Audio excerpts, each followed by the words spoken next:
Locked in the bunker, shadows shake. One man clapping secrets awake. Board games living, dice they break. Echoes pound and hearts they quake. In the bunker, board games rolling. One man clapping, stories growing. Hard rock thunder, speakers blowing. Clapping loud, the unknown. Welcome to a very special episode of One Man Clapping. I am the one man coming to you direct from the bunker with another installment of Not All Heroes Wear Capes. In this series, I get to speak to individuals in our fabulous hobby who have, perhaps, contributed slightly more than the average person, and today is no different, though I suspect there will be objection to the term heroes, and I'm prepared to be corrected in case either of these ambassadors of board game culture actually do, in fact, wear capes. Welcome to the show, Mark Bigney and Michael Walker of So Very Wrong About Games. Hello. Thanks very much for having us. Slightly more than average is possibly more effusive praise than I'm accustomed to, but my mother would probably say it's about right. I was Excellent. going to say that was a great way to explain my weight. Yes, we're talking water displacement now. What, slightly more than average. How's your Saturday treating you, gents? Great so far. Saturday is the day that we stream, so I always enjoy Saturdays. And what did you stream today?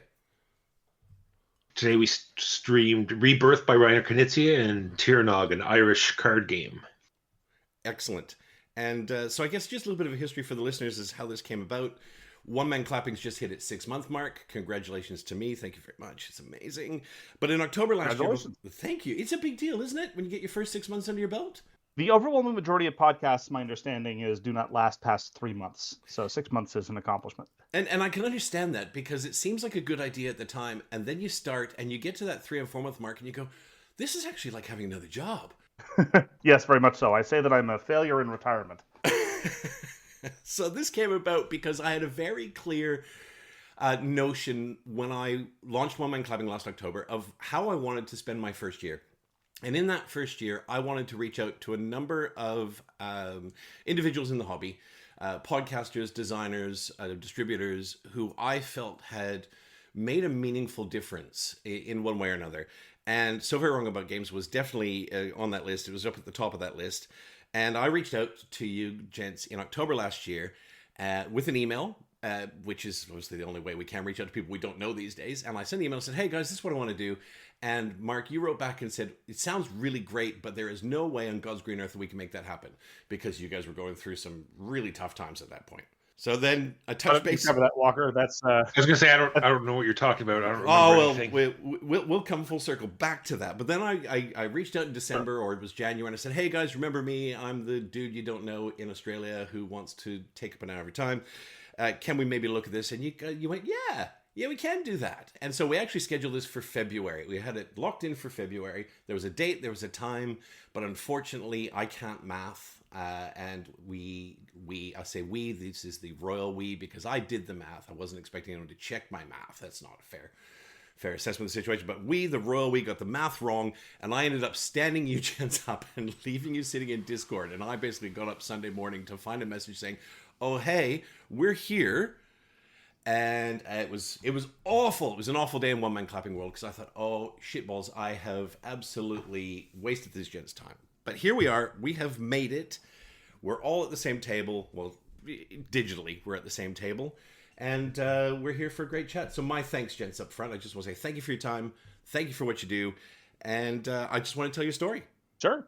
All right. So I guess the first thing and look, I don't have... Like, this is not a tit for tat interview. I have a few things that I'd like to ask about. But I guess what I want to start with is, what was your first board game memory? So this is, I guess, individually, like, what was your very first board game memory as board gamers? Mark, you want to go first? Sure. I did not have people to play games with other than my mother. My sister and my father were not particularly inclined to play games, and I didn't have any other friends that did.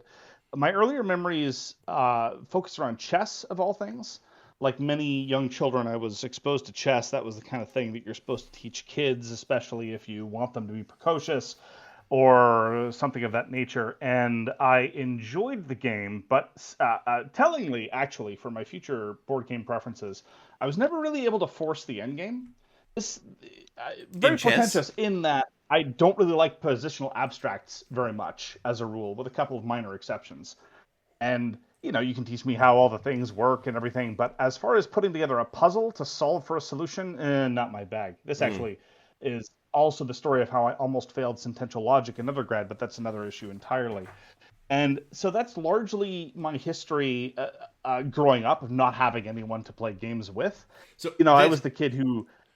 You couldn't play Sorry, games. go on. No. It's really interesting. You had no one to play games with, so you played chess.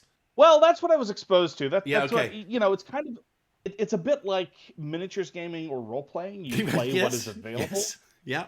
And insofar as there was the ability to occasionally play something with my mother, that was chess. Okay. Because she knew how to play chess, and she taught me how to do that. She wasn't particularly interested in... I remember very, very, at a young age, I had a He-Man board game that I wish actually I could track down because it had a moving top layer that rotated around a substratum, and the position, the space on the board actually relied on the combination of the top layer and the substratum. So perhaps there might have been something borderline interesting going on there, although it might have just been roll to move, whatever. I liked He-Man as a child. What can I say? Yeah, who didn't? So just a smattering of chess, and mostly just a feeling of not being able to play anything. Later on, 5 years later, I was the kid that had a whole bunch of D&D books and no one to play D&D with. Sure. And then I was basically out of the hobby until adulthood, when I stumbled back into it through Carcassonne. A couple of years after it was released, actually. I was in the West Coast, and I was in a comic book store, and I saw, a very, very small selection, but of the newer hobby-type games from, at the time, it was Hans and Gluck and Rio Grande and Mayfair and those publishers.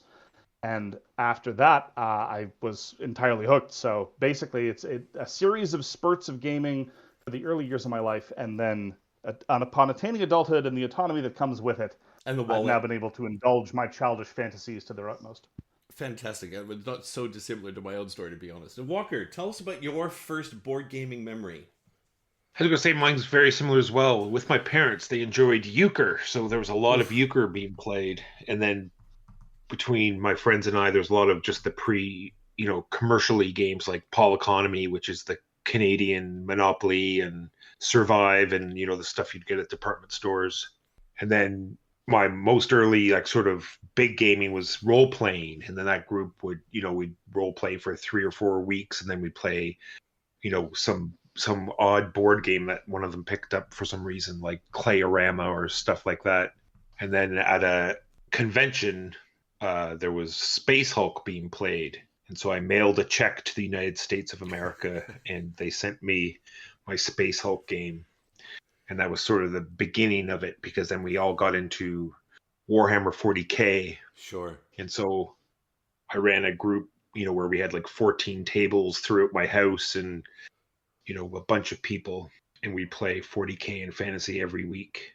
Fantastic. And then they unfortunately switched to the tournament, where they just, back in the day, you just played 40K against each other. Then the tournament scene became the big thing, and then it was almost overnight where the majority of my close friends just didn't want to do that anymore, and the game stopped, and the few board games that we were playing then just sort of took over, and that's what we did.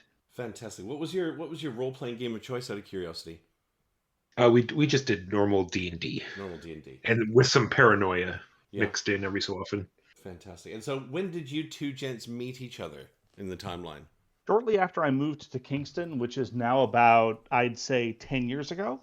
I just moved from Toronto because my wife got a job at the local university in Kingston. In Kingston, you either work, largely speaking, for the hospital, the military, or the university. And so she got a job at the university, and we moved there. And very early on, I think, my first inkling that Walker may be the guy to talk to as far as to link in for local things is when I realized that he had a full copy of Sentinels of the Multiverse with all the expansions. I'm like, okay, well, that's a good sign. And so, where did you first meet, though? Like, you met when you got here. Tell me about the moment. Like, well, not the moment. It's not. Was it love at first die? Were you running through a field of corn and there was Carcassonne in the middle of the field? I mean, did it start with miniatures? Just tease that out a little bit for me. How did you guys actually meet? I believe our local gaming store had a gaming night where we met at first. Yeah.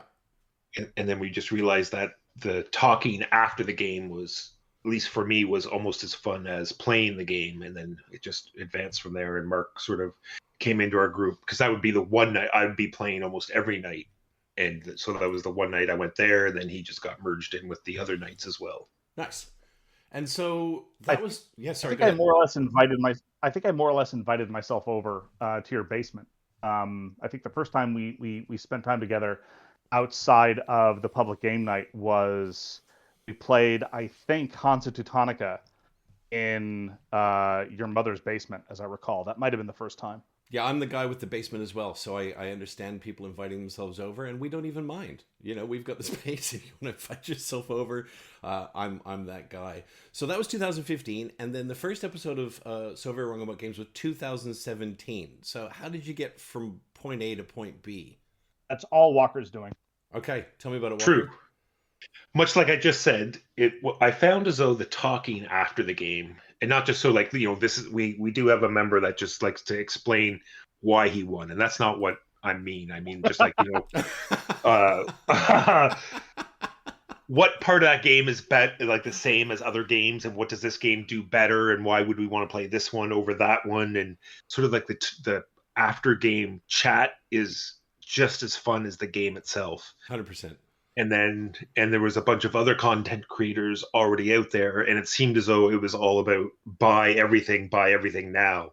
Because there was nothing about, just talking about the games. It was all about we're going to talk about this game because we want you to buy it. It seemed to be just the constant push to get more games all the time. Yeah. And so you just decided we were going to have a podcast. And so where was the first episode? Was that also recorded in your mom's basement? Well, we talked about the idea, and then I had like the first family thing happened, and so it was sort of like I went away for a while. Even I had already proposed. We did a pilot episode in my dining room of the place I was renting at the time. We just stuck a microphone between us. We sat down at the dining room table, and we did a test pilot episode about multiplayer conflict games, as I recall. It has never been released. I think I still have the audio file somewhere. The audio levels are garbage. That was not the point. It was a proof of concept rather than a technical test. Sure. And the strange thing is that Walker came up with a format. I didn't know it at the time, but I was in my head kind of drafting editorial policies. Not that there's a strict division of labor, but Walker came up with an initial format, and the initial format has been more or less unchanged from that pilot episode up till now, with a couple of minor alterations. And so it's been remarkably stable in terms of overall structure. I pride myself on never learning about anything or evolving. I think I peaked when I was 14.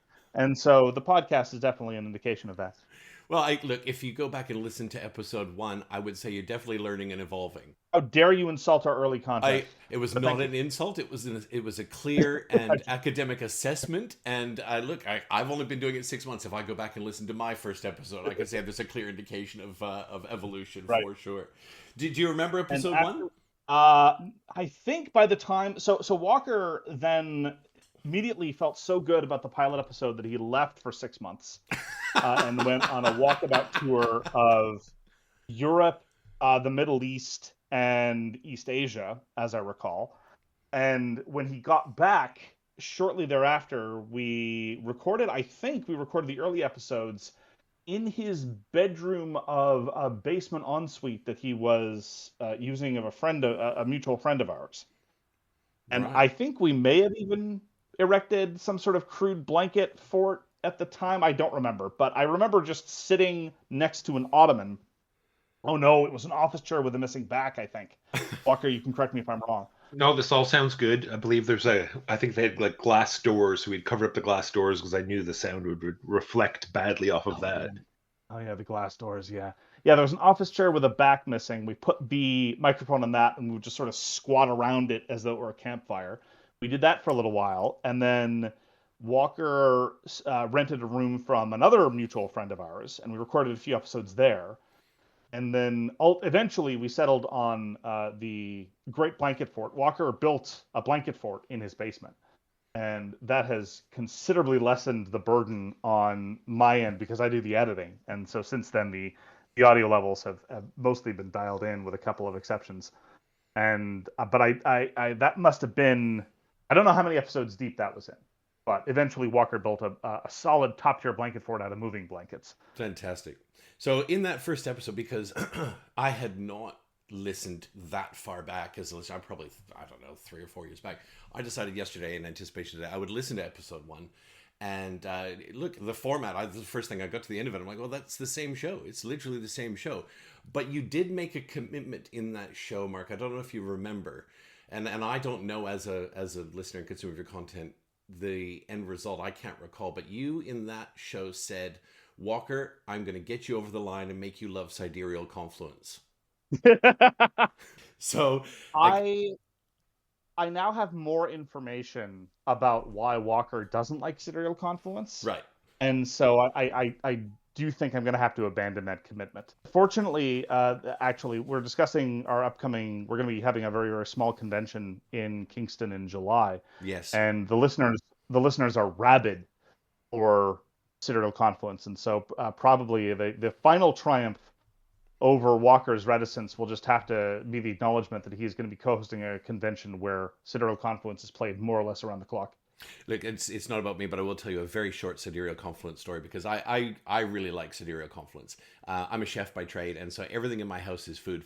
I've got 4 fridges and a beautiful kitchen, and I've got stuff everywhere. And so we were playing Sidereal Confluence, and I think there were 6 of us playing, and it was right down to the last round, and I needed a trade to go through to win the game.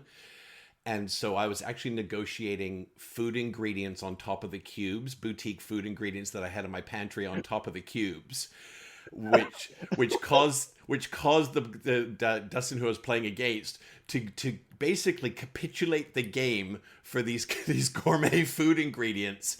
And it's gone down in the annals of history as the greatest Sidereal Confluence trade that we've ever done. It was hilarious, and it was one of those tabletop moments that we'll all remember forever. It wasn't about the win so much because I tell people I like to win, but I love to play. If I don't win, I just move on. I just love to play. But it was one of those moments in gaming that we still talk about. It was absolutely fantastic. So, and yet you were moved to gastronomic bribery for a victory. That's it wasn't bribery. It's negotiation. I was sweetening the deal. It's a negotiation game. Sure, much in the same way that someone who hands over their lunch money to a bully is negotiating the release of their head from a headlock. Yeah. I like this idea, Mark. I think I might actually join in that convention game, and maybe I'll have the key to the bathroom. That's right. That's right. That's right. And you're just pouring coffee after coffee after coffee at the table, Walker, and eventually someone's going to need that key. And exactly. Yeah. But it's one of those 1 round only. They get the key for 1 round. They don't get to keep it. You got to get it back. Keep in mind, for those of you who haven't played, Sidereal Confluence is a game that has been aptly described by its designer as a competitive game where whoever cooperates best wins. And yet, despite that, I'm now hearing that it can get apparently quite cutthroat. I like playing as the charitable whales, so all of this is news to me. I just like making deals happen. I actually recently played a game of Sidereal Confluence where one of the softest-spoken, most generous guys I know turned into an absolute bully the moment the game started. We would be engaged in negotiation. I would say, oh, so I see you have some excess green cubes. And he's like, yeah, I want your white cubes. Give them to me. I'm like, yeah, sure, I could give you white for green. He's like, no. Give me your cubes. This is not how the game works. No. Give me the cubes. It was so weird. Yeah. So I didn't recognize him. Following on from that, what's your favorite SWAG moment or in history? In the, how many years is it now? It's 17. So that's 8 years you've been doing the podcast. It doesn't have to be a podcast moment, but as the ambassadors of SWAG, what's your favorite moment where you've... You go first, Walker. I'm trying. I'm thinking. That's okay. I can edit out dead space. I'm good at that. Walker's answer is probably the last time Mark shut his damn mouth. I listened to an episode and I wasn't interrupted for like 4 seconds. That was the greatest. Yeah, I think it's mostly just the feedback we get from the listeners, right? When I think it, I know this isn't the first one, but I think it might have been the biggest one. There was all these giant fires in LA this past winter. Yeah, I remember. And so Mark had the great idea, fantastic idea of sending out games to people who were affected by the fire, who lost their gaming collection and had, that one Grail game or one special game that they wanted back. And that we would go out of our way, Mark would make trades or whatever it took to get people the games that they wanted. And before anyone even asked for something, we had several listeners also offering up their collections to give away to these people. It was just such a feeling of like, we have the best listeners out there. Yeah, outstanding. And Mark, for yourself, I mean, you can't top that now. I mean, there's really nothing you could offer that is better than that ethically. So let's go with something selfishly. Well, something happened recently that I'm actually not in a position to discuss, but it was related to that. I was, which is unhelpful in the context of an interview. I gotta say, it's gonna sound particularly vain, but whatever. It is vain. Winning the Golden Geek felt pretty damn good. Yeah, I bet it did. But I'll say primarily though, because it was voted on by the audience. Yeah, so it would have been one thing had it been a jury, or if it had been, some collection of muckety mucks. But the fact that it was an audience poll that gave us the Golden Geek felt very, very gratifying. So that was on my list. So let's touch on that now. So the Golden Geek, that was 2020, which is 3 years in, which is an amazing achievement.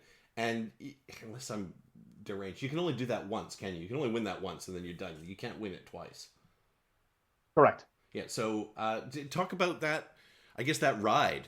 The Golden Geek ride, because obviously there's a nomination and you get on the nominated list and then you get voted on. So was that a surprise, guys? It definitely was. Like Mark said, when we put the microphone on his dining room table and did exactly what he said, it was a proof of concept. Can we produce a podcast that grows organically, that we will not pay for views, we will not do any sponsored content, we will put out a product on our own merit, and is that enough for it to succeed? And so when it sort of was proved that it could happen by that award, it was a great feeling. Yeah, I bet. And the answer is a resounding yes. I mean, we're 8 years on and you're still making content, and you're making good content, and you're doing it without having to sell your soul, so to speak. Not naming names, but there are plenty of content creators out there that it's just it's highest payer wins kind of thing, and that's remarkable. So I guess if you thought about signing an executive order overturning the limitations so that you can actually win it twice. Yeah. Well, we wouldn't win it again if it were. Well, let's be frank. If it were Catch as Catch Can, then probably some of the older shows or some of the network shows, whether it's the Dice Tower, whether it's Shut Up and Sit Down, whether it's Heavy Cardboard. I mean, there's a whole bunch of established players who've been A, doing this longer, B, have a larger audience, or both. And so, frankly, if it weren't for that policy, we never would have won in the first place. Let's be frank. Yeah, well, there's sense in that. I mean, it means 22 years down the line, I might be in the running. So that's great news. But plus, I sort of like it that way, right? It brings to the forefront newer content creators, so you sort of get to know new people that are putting out stuff, right? It gives them a chance to get seen. Yeah. Yeah. All right. So I guess the natural lead-in from that is, can we talk a little bit about ethics? Because ethics are something that really underpin everything you gents do. And that's absolutely apparent in every minute, to the point where if you've made even the slightest error in one of your citations, that you'll correct yourself a week later. I mean, and I guess I want to pair with that accountability, that you both recognize.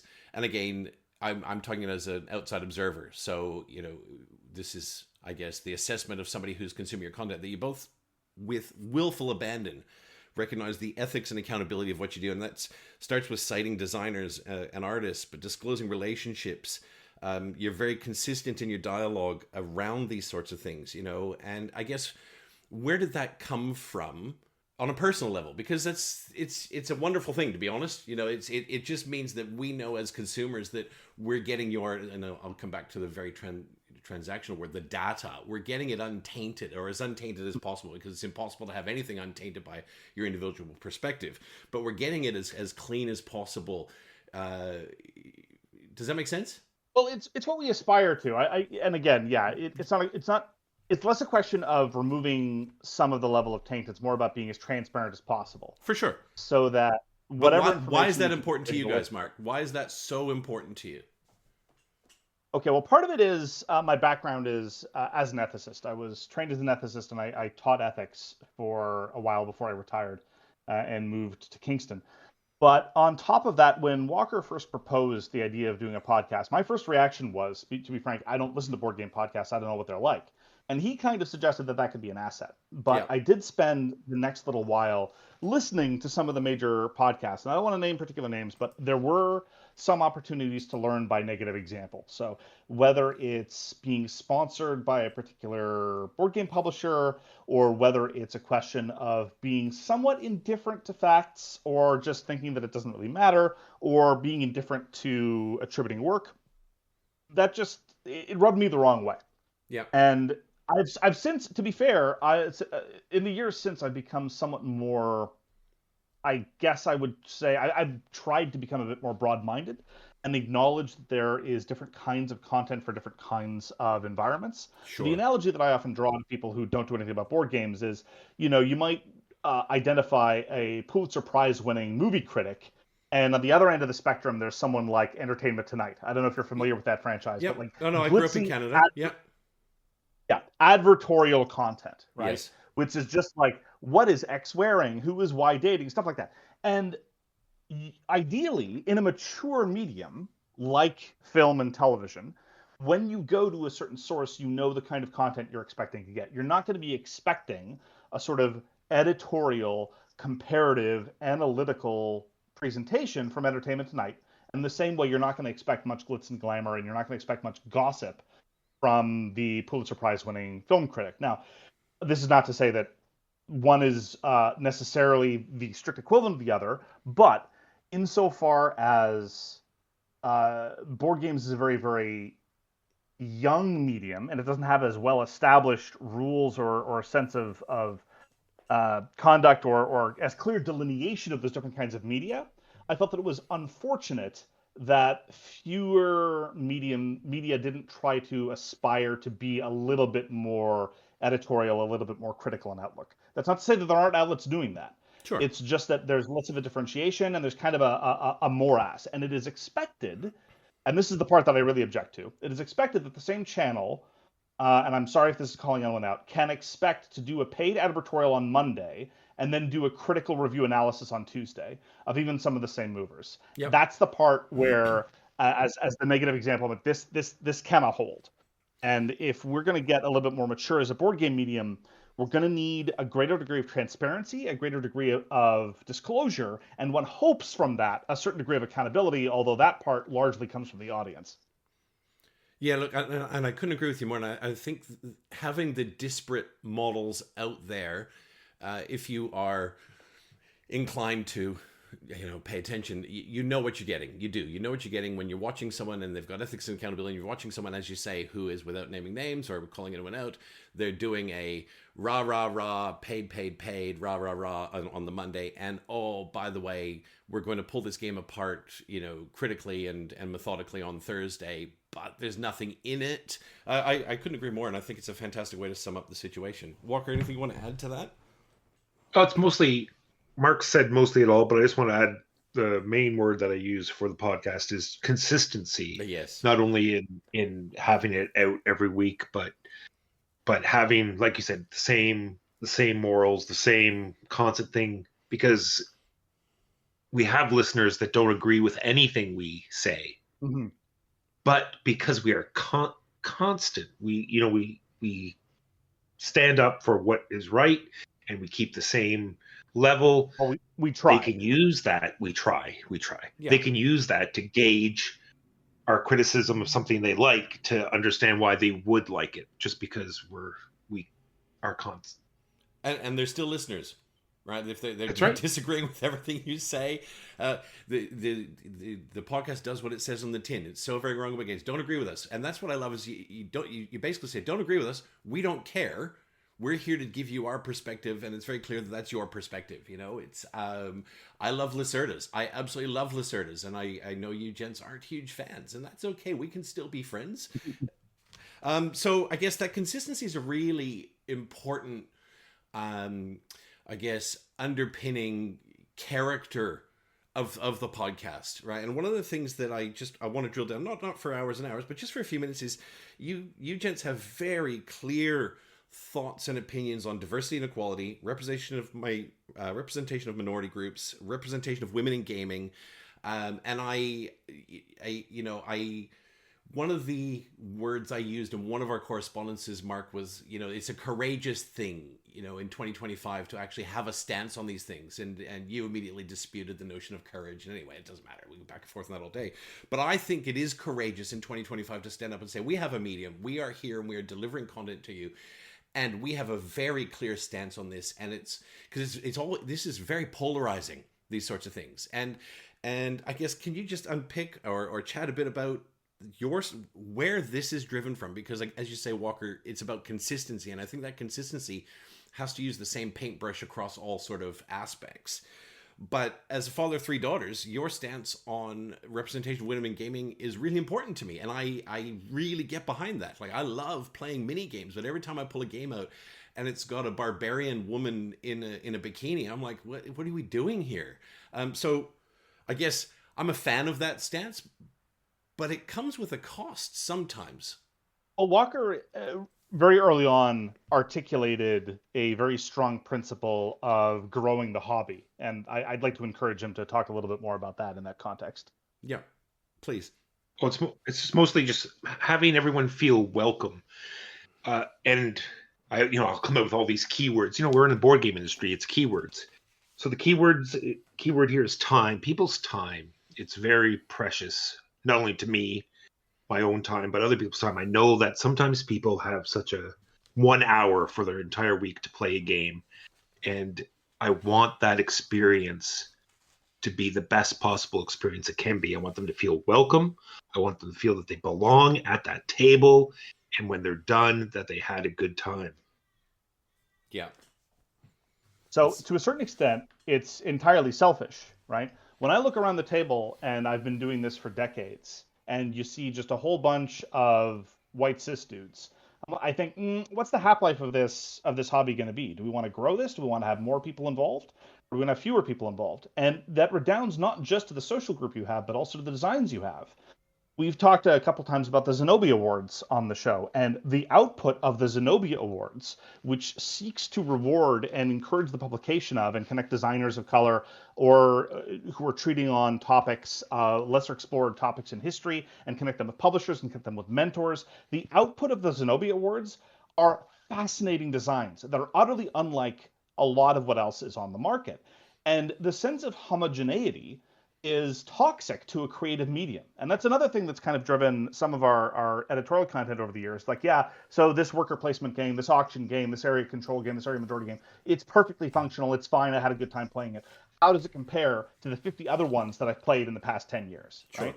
And if you look at the output of these systematically underrepresented groups, they tend to, unsurprisingly, present different perspectives than the same voices we've been hearing for decades. And so selfishly as a gamer, I very much appreciate the fact that I get a greater pool of people to play games with, and B, a greater pool of experiences to have.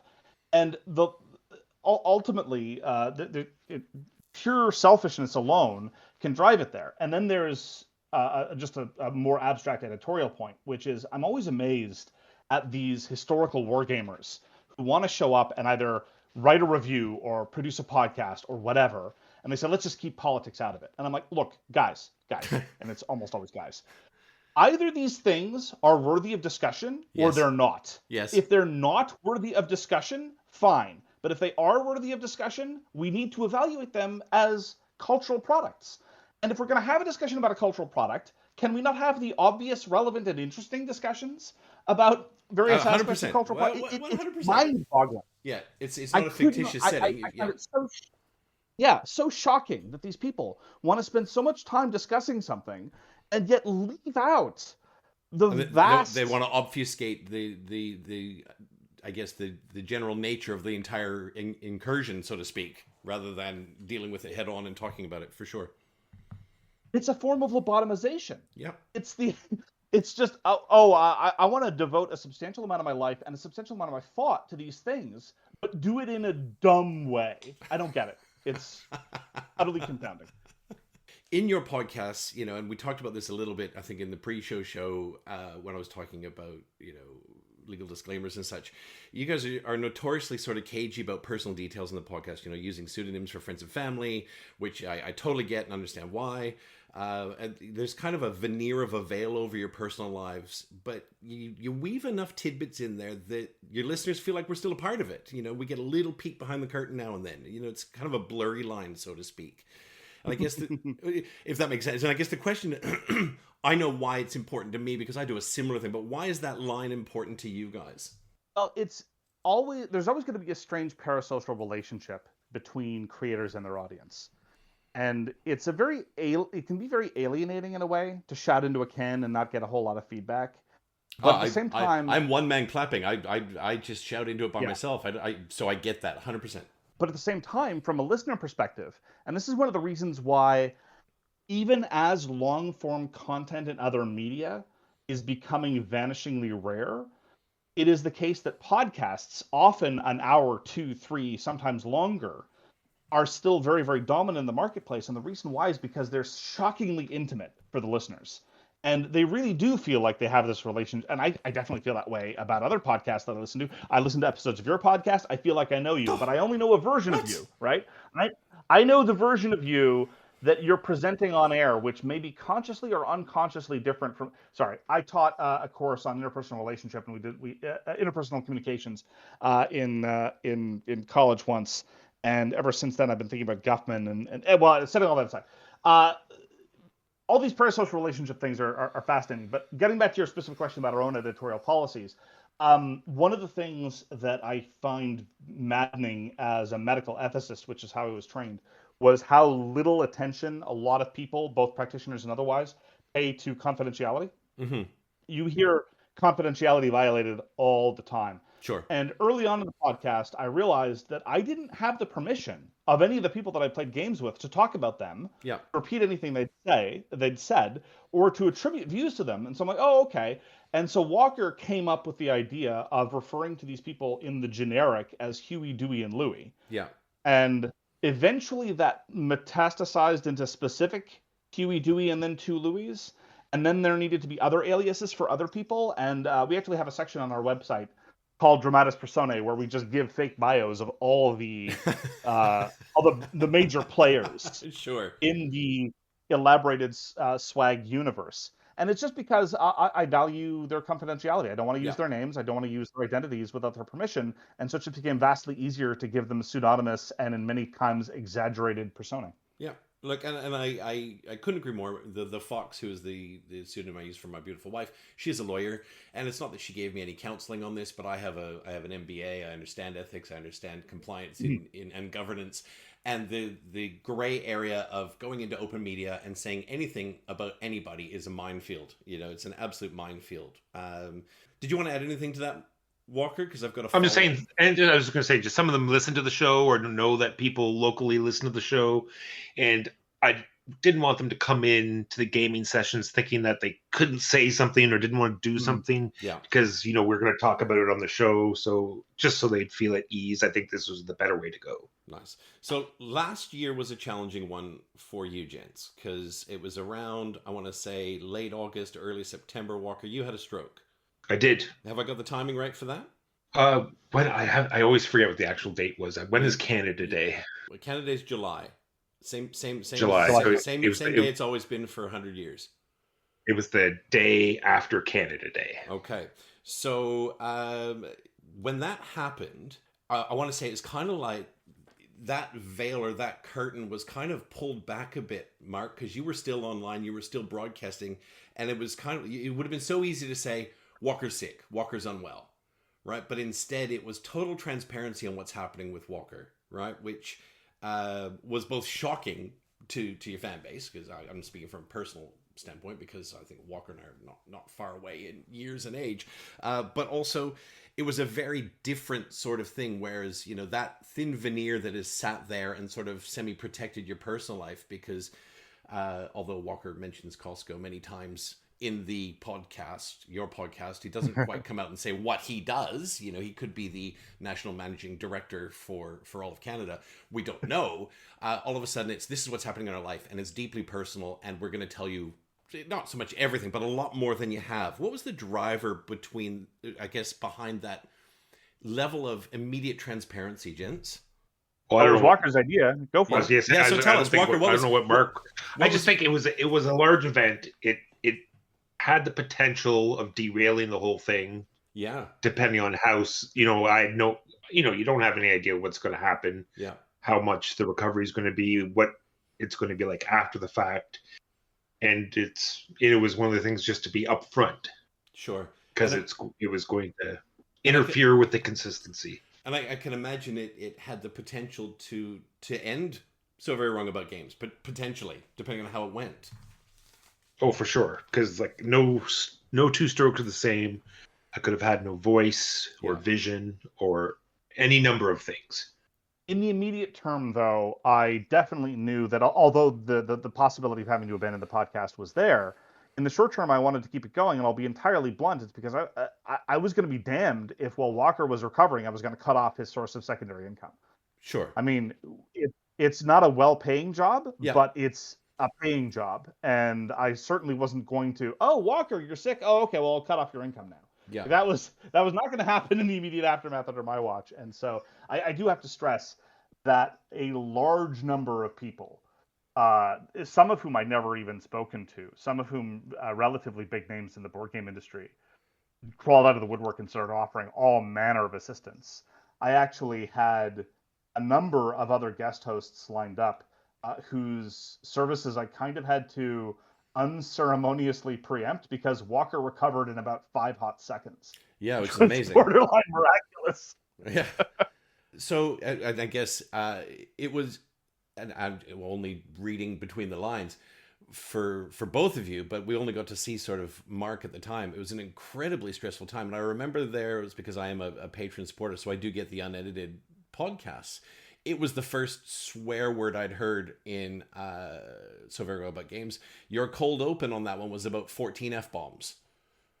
Oh, really? Oh, yeah, okay. Yeah, I don't even remember. Your cold open. It was, I think, your first episode with. I want to say it was with Jimbo. Yeah, maybe not real name, but it was your first episode. And your cold open. You hit record and you swore about 14 times. And I thought you did. It was like fuck, fucking fuck. That was your cold open on the Patreon unedited podcast. And so, for context, number one of the first bonus episodes I did. So I did this editorial on Phil Eklund, and I swore a lot in that. I swore a lot also when talking about the sad circumstance in which there was the discussion about which N-word the Italian designer used during that infamous interview. Anyway, so I have sworn before, and in real life I swear all the time. In point of fact, I have a very, very narrow vocabulary. Yeah. Most of it consisting of curse words. And the thing is, I don't take the Lord's name in vain, so I can't even boast a wide variety of swear words. Sure. So, Walker, I'm just and one, I guess, follow-up question to the stroke. Has it changed the way you engage with board games at all? I wouldn't say very much overall. It really has affected my patience a little bit. Yeah. And it has affected my sleep an awful lot. Yeah. And so I have like when you don't have enough sleep, it's a little bit of brain fog, and I have a lot of trouble learning games because I have to have, I have to be somewhat clear. If I don't know I'm, bringing in the information, then I don't even bother trying. So if I didn't sleep properly, I just put it aside. I don't learn that game today, and I try again tomorrow and stuff like that. One of the things that I loved as a consumer was that when you were back in the chair, you just owned the whole situation, Walker. Every little slip up of language, you just went, well, I've had a stroke. It was just, you had 400 stroke jokes for the first sort of 3 months back in the chair. And it humanized the tragedy, so to speak, for everybody, right? As somebody who's listening, we were all like, I'd never met you, gents, but as you say, Mark, you have a one-way relationship with the voice, so to speak, And we were all deeply concerned, and to hear you kind of come out and be able to, when you can start laughing at something that's happened, that you're starting sort of, I guess, the healing process, of grief or whatever it is. It's a big deal, man. And just high five, Walker. Honestly, just a real high five. Just delighted that you gents are going to keep making content for as long as you can. Coming, I guess, back to the content itself, can we talk a little bit about your review format? Because I think being Canadian, I was born and raised in Winnipeg, Manitoba. Sorry, not sorry. Even a bad swag review is very Canadian. And by that, I mean, it's brutal honesty kind of couched in perfect manners, if that makes sense. You guys are very happy to be brutally honest. If you don't like something, you will say it, but you'll say it in a way that's like, I didn't like it. You might like this flaming dumpster of hot trash, but I don't. When you're reviewing games, do you guys have a bit of a chat beforehand, or you just go in cold? Because you've got a very odd couple relationship on air. No, we definitely purposely don't talk about it beforehand. Nice. Okay. So that's just the friendship bubbling over. You go back and forth because, for example, Mark, you'll wax lyrical on something for like 2 to 3 minutes sometimes, right? Like you'll talk about a game and it'll be 3 minutes of basically, saying this game's a flaming pile of it's a brown bag of poo flaming on your doorstep, but it's a beautiful way to say it. And then Walker, you'll come into the end and go, yeah, I really liked it. That will be that's the summary of your review. It's like, I really liked it, and then the obverse is true. Walker will talk about a game that he's loved and he's played, and he's talking about the theme and he's talking about the ins and outs and these mechanics and how great the game is. And then Mark, you'll come in with, huh. And we know when we get that, that you're spending a good 20 seconds trying to work out how to tell Walker he's an idiot without telling him he's an idiot. To a certain extent, there's non disputandum est and all that stuff, but also to a certain extent, I appreciate the fact that you've correctly observed that I talk too much. Sure, you talk too much, but it's from a vantage point of information, and you're not, as I said, you're not hitting that red button saying click here, click here, click here. You're giving an informed opinion. You've been playing games and assessing games professionally for 8 years, and we get your opinion, which might say, this game is garbage, and we got Walker's opinion, which says it was so much fun. And so as listeners, we can go, well, I'm going to listen to Walker this time. I don't care that Mark's just told me 6 minutes of why I shouldn't buy this game. Walker likes it, so I'm just going to buy it. That's and can I say, you gents have saved me a lot of money, right? Like, Pledge of Indifference has probably saved me thousands, because I've been sitting there hovering over the pledge, and I listen to Pledge of Indifference, I go, yeah, no, they're right. No, yeah, no, yeah. So my thanks, you've saved me a ton of money. That's good to hear. Yeah. I was feeling a little self-conscious about how for the past couple Pledges of Indifference, when we get to the section at the end where we talk about, okay, so what are we pledged for right now? Nothing. And the past couple times I've been like, nothing, I think. I don't yeah. think for anything. It's like, what kind of board game critic am I if I'm not pledging for new games? Like, well, good to know that I'm saving people money. You are. So I guess we're coming up on 8 years now. What's the main driver that keeps you guys going? Because as I said, I started a podcast 6 months ago, and at the 3 and 4 month mark, you go, this is a job. Like, this is, and it's, for the first year, it's like, you get almost no feedback or limited feedback from anybody. You're vomiting out into the ether. And I do it because it makes me happy. It's like therapy. I get in here and I talk to myself for an hour and 15 minutes, and I leave and I feel lighter, and I have listeners all over the world, which is amazing and humbling. Oh my God, it's so humbling when you find out you got 17 listeners in Ukraine who are getting bombed, or they're taking time to listen to your podcast. But what keeps you guys going?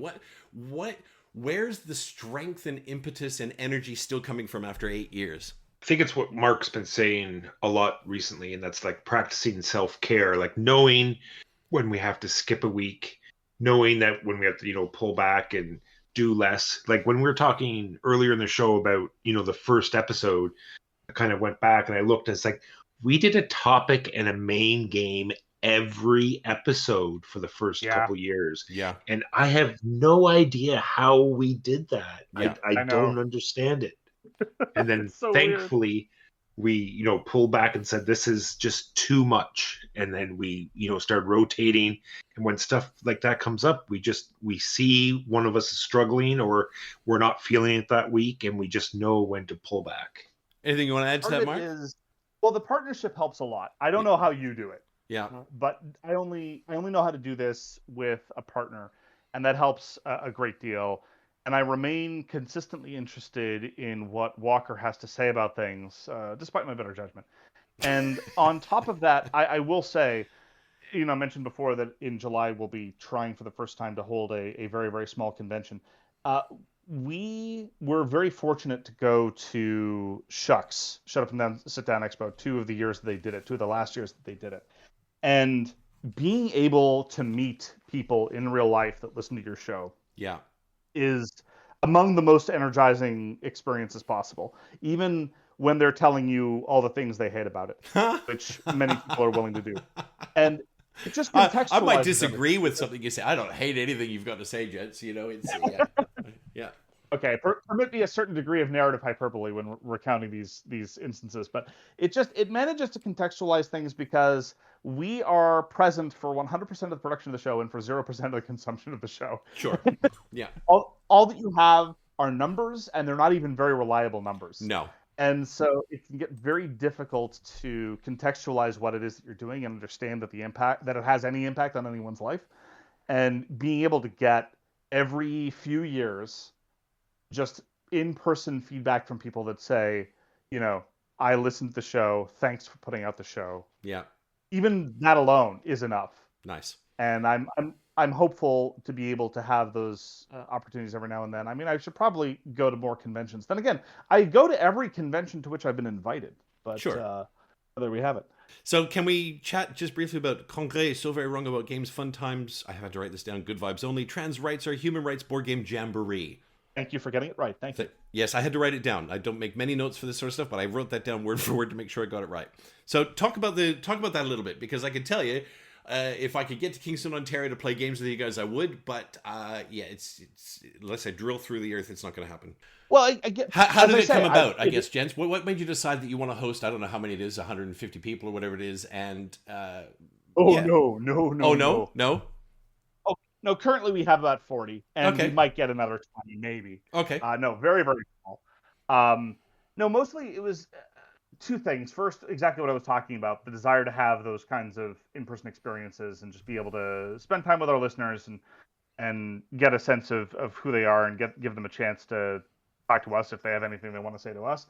And the second thing is that most of the things that we've done in So Far Wrong About Games have been after at least a year or 2 of listeners harassing us to do something, and it's just something that listeners have been asking for. So sure. I think the least we can do is finally pony up and do it. Fantastic. So I've got a very specific question about it, because it's personal to me. Why are trans rights important to SVWAG? I am. I've been both versions of transhumanist for pretty much the entirety of my adult life. I think the only kind of legitimate humanism there is a transhumanism. I'm a Kantian. And anybody who knows anything about Kant's philosophy, it's about respecting fellow people as being ends in themselves, as being inherently worthy and deserving of moral respect. And that's about giving people the space to live life on their own terms. Yeah. And it's not that I value trans rights above any other form of fundamental human rights. It's just that trans rights are human rights, and they seem to be the ones under the most visible, relentless assault in the sort of North American political ecosystem. And independently of the fact that I have a number of trans and non-binary people that I love, as a transhumanist, as a Kantian, it strikes me as desperately offensive. And it's the kind of very often pretextual, but it's the kind of rhetorical battleground on which we are fighting to give people the space to live life on their own terms. Because, not to get too far afield, but make no mistake, bathroom bans, sports bans, all of these things are an assault on cis women as well. Sure. Because we know from data, from jurisdictions where these things have happened, the moment you start accepting these kinds of retrograde policies, thinking that you're just beating up on trans people, That is an open invitation, and indeed, in many cases, a legal mandate for state-sanctioned investigation of people's gender presentation. And that does not stop with trans people in any way, shape, or form. And as somebody, for example, just as a minor thing, I retired when I was 34 years old so as to better support my wife's career aspirations. And I've had lots of jobs, I've quit lots of jobs, I've stumbled into very, very good jobs. And other than SWAG, the only job that I haven't quit so as to support my wife's career aspirations, the SWAG is it. It's the only one that I haven't had to quit for that. And that is not. I've faced a non-trivial amount of pushback because that's not a kind of quote unquote stereotypical masculine thing to do. Sure. And so that's like one millionth of the stakes of what we're talking about here. And it's an imposition on my own autonomy to not be able to live life on my own terms. And so that, when I see struggle for equal rights, when I see the struggle for moral treatment of human beings, I cannot help but see, especially in this particular moment, that trans rights deserve a special pride of place. And so even though the title of the convention is kind of half a joke, that trans rights or human rights are not part of the joke. Yeah. And if anybody looks at that title and says, oh, that makes me not want to show up at the con, I say good riddance. Yeah. So for context, my eldest daughter's transgender. So we have lived that bias, that social bias. We have lived that. It goes beyond discrimination into borderline hatred in society, and it's a very, very difficult thing for a group of people that all they want to do is live their life the way they want to live it. It has no impact on anyone else, none whatsoever. And so, I absolutely got the subtext of the title. The title of the Congrès was a little bit sort of smirking to one side, but at no point did I think trans rights or human rights was part of the joke, because I saw that as, well, that's swag being swag. That's the ethics and accountability and the diversity and inclusionism. But I specifically wanted to ask about what was the driver for that, because my beautiful wife and I, my eldest daughter Lou, she came out as trans. I think she was 14. And it was a terrifying time for her. It was a terrifying time for all of us. It's like, what does this mean? And it's hard enough to go through without having to deal with everybody else's bullshit. Yeah. Okay. Walker, anything you want to add to that, Walker? Because Mark's had the soapbox for about 4 minutes. No, he says he talks about the subject much better than I could. Yep. Yeah. And Mark, did you want to bookend that with anything? It's the fundamental struggle that every human person has to do. It's the act of self-creation. Yeah. The difference is I got to engage in the searing crucible of self-creation without a vast segment of the society spewing hate-filled bullshit at me. Yeah. And so the least that I can do that's exactly right. Yeah, the least that I can try to do is in some cases try to call attention to that. I mean, it's not primarily a podcast about social justice. It's more a podcast informed by social justice. Yeah. But on those occasions, it's nice to be able to highlight it when possible. So I guess one of the questions I did want to ask, do either of you gents, we're coming close to the end, so my thanks for your time. Do either of you gents have a board game bucket list? It's mostly just some new stuff that came out last year that I couldn't get played. Yeah, but I mean, like, if you could play with bases. If you could play a game with a specific designer, or if you could experience a specific thing, is there anything on your to-do list that's like, well, my time on this planet is really finite. Is there something I really want to get done before I go? Yeah, not really. I'm very anti-celebrity. Yeah. So even any a game with a designer is just not for me. You say that as a minor celebrity yourself, so no, not even close. Walker's the show. He's the big show. He's the show, that's right. Just the eye candy. Just the eye candy. It is. To follow up on what Walker said, it is so much easier for me to do my job the way I want to do it if I've never met designers. Sure. It's just, but that said, you are personal friends with some designers. There's some you mentioned quite regularly on the podcast. But you're very clear.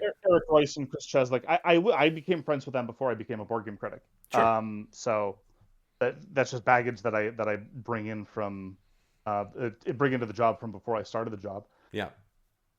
Well, actually, I have a great bucket list. I want to get the number of games in my house to below 100. Oof. That's below 100. How far are you away from that goal right now? I don't 300? say. I don't know it. I used to have a count. I don't have a count anymore. There's games everywhere. Yeah. That's ambitious, Walker. I know.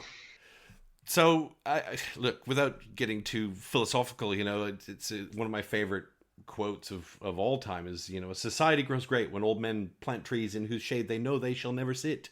What does Swag's shade look like? Sorry, I can't help but think of shade in the sense of drag queen.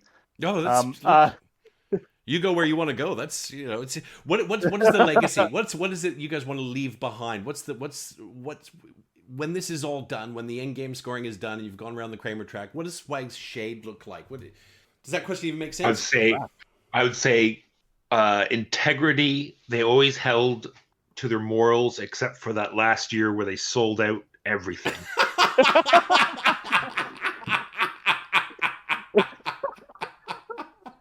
Perfect. That is amazing. I would.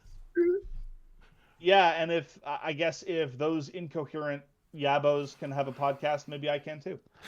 You know what? It's and to be honest, it's guys like you, and there's an Australian crew that I listen to called Board Game Barbecue, and they have a completely different vibe, but they're fantastic. And it was really listening to guys like, you know what? Like I can talk the ass off a fly. Like I can absolutely. And I can talk to myself. I can. And, I thought, well, I'll give this a go. So you have had that influence, 100%, gents. Even if it's just one. I guess is there anything you'd like, any little story, any little tidbit you'd like to tell at the end of this about your Swag journey together that I've maybe not thought to ask? I think I do want to share with the world the story of how committed Walker is to his little bits.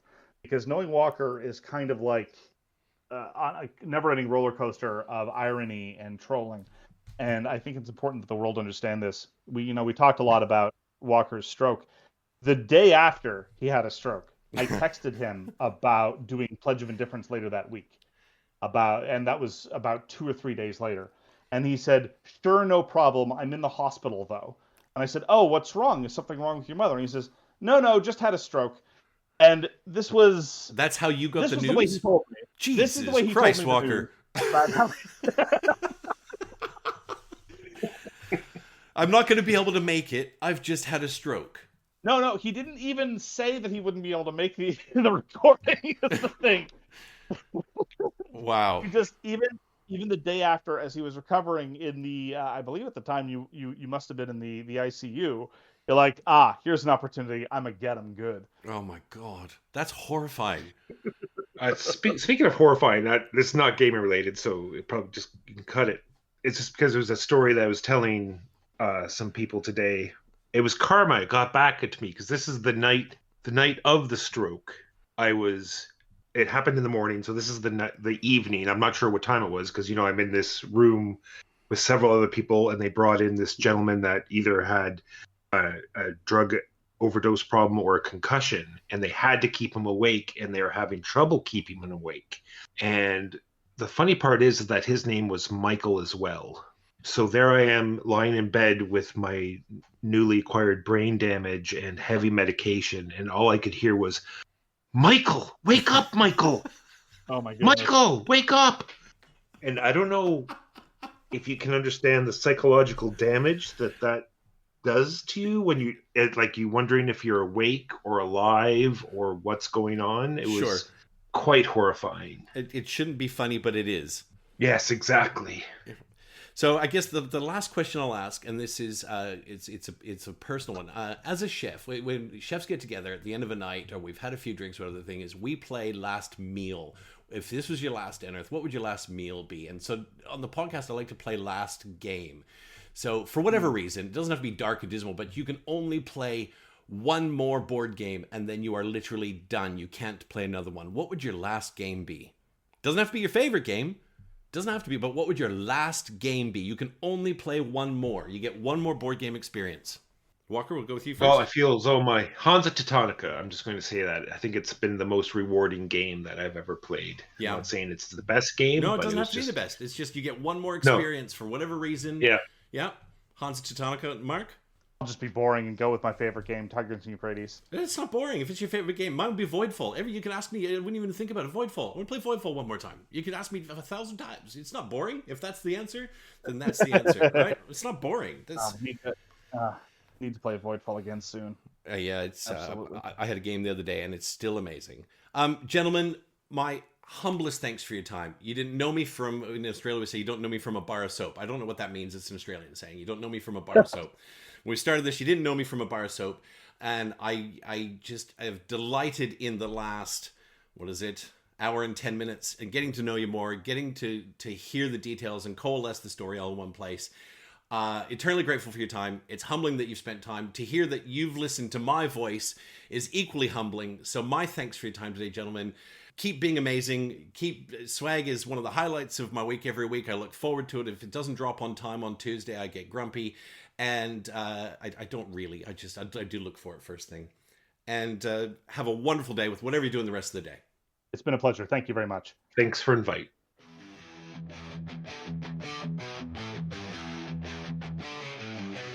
Locked in the bunker, shadows shake. One man clapping secrets away. Board games living, dice they break. Echoes pound and hearts they quake.